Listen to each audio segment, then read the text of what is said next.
Welcome back, everyone. You are watching Political Rice Bowl.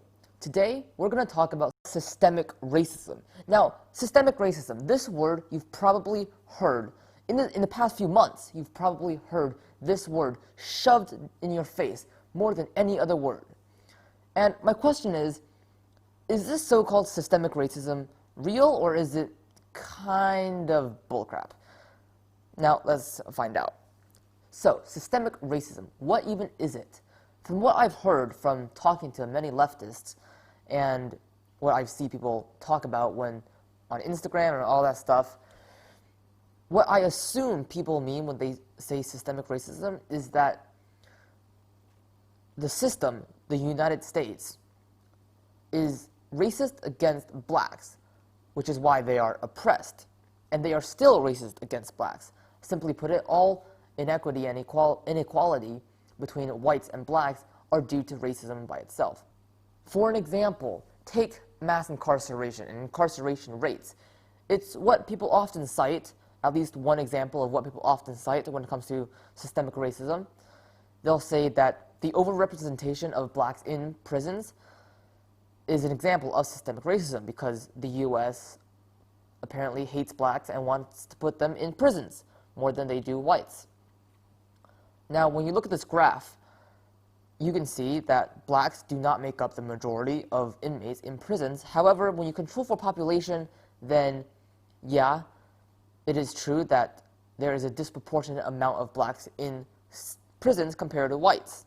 However, when you take a look at the crime rates, you can see that blacks nearly make up half of all crime, which is quite similar when you compare it to the incarceration rates. The crime rates more or less match up with the incarceration rates. I mean, seriously, you cannot just look at the incarceration rates and not look at the crime rates and say, oh my God, it's racism, it's because of the racist systems. No, it's just because blacks commit more crimes, very high crimes compared to whites, which is why they are put in prison more than whites. Now, that's just one example, but let's look at the big picture. Now, is it really systemic racism that is the greatest harm to blacks? Is that the biggest threat facing black people in the U.S.? And is that why black people are generally more disadvantaged than whites? No, I don't think so. Now, is it true that African Americans are generally worse off compared to white people? Yes. Is it true that black people are generally more poor than white people? Yes. Did I just contradict my claim? No, I didn't. You see, black immigrants are actually doing very well compared to U.S.-born blacks. To give you an idea, the average income of a white man in the U.S. is approximately $49,000 per year, while the African Americans' average income is only $29,000. However, black African immigrants earn an average of $45,000 per year. Now, if the United States were generally racist towards black people and people with dark skin, wouldn't black immigrants and African immigrants also be more poor and be more discriminated against? That would make sense, right? But that isn't the case. They are earning way more money than African Americans and nearly the same amount as white Americans. So why are African Americans generally worse off than white people or other black immigrants? From what I can tell, it has to do with two main things. One, the effects of the past, redlining and Jim Crow laws, all of that. And then also culture. And I'll get to why I say culture. Now, obviously, the effects of the 1960s and all of that are still there. That still affects them, still affects African Americans now. And here's where the culture part plays in. The single motherhood rate in the black community is very, very high. Now, that's not a racist stereotype to say that blacks often leave their kids and significant other. That's just true. The single motherhood rate in the black community is at 70%. 70%. Now, that's not normal, okay? That's not normal. That's not a good thing either. And I believe that is why, the single motherhood rate is why blacks are so disadvantaged compared to black immigrants and their white counterparts. Here's why. 70% of kids who drop out of high school don't have a dad. They are 9 times more likely to drop out of high school compared to the national average. And they are 4 times more likely to live in poverty and 7 times more likely to be a teenage mother. People have found 3 ways to not stay permanently poor in the U.S. A, graduate high school. Not college. You don't have to go to college. Just graduate high school. B, wait till you're 21 to get married and have kids. And have kids when you are married. So you have 2 sources of income.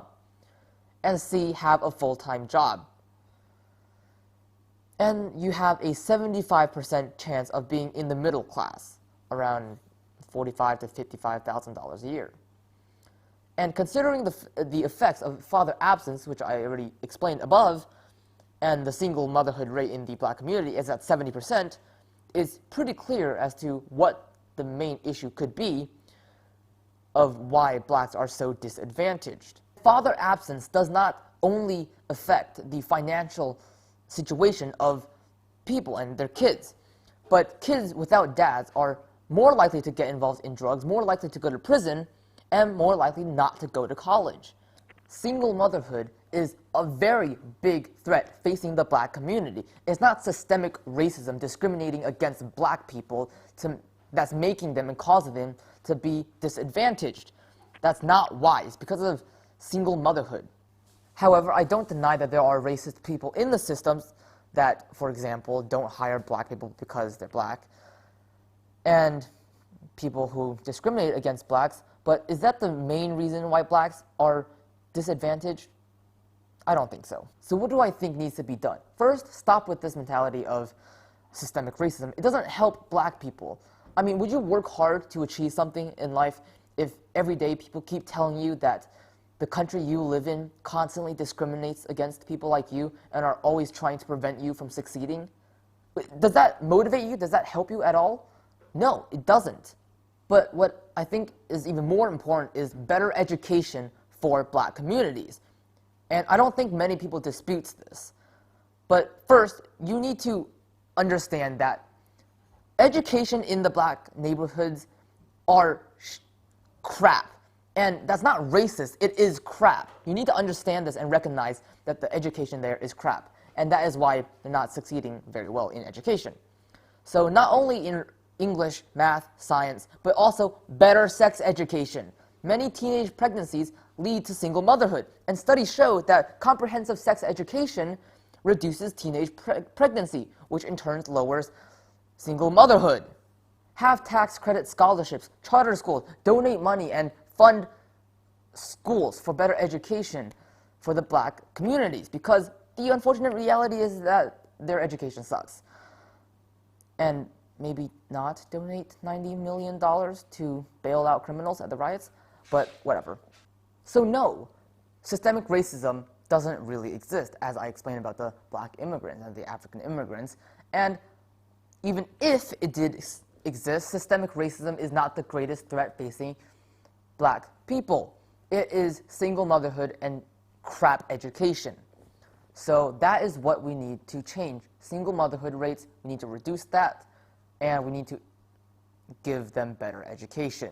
Now this marks the end of this video. If you enjoyed, please consider liking the video and subscribing. That would really help. You are watching Political Rice Bowl. Peace out.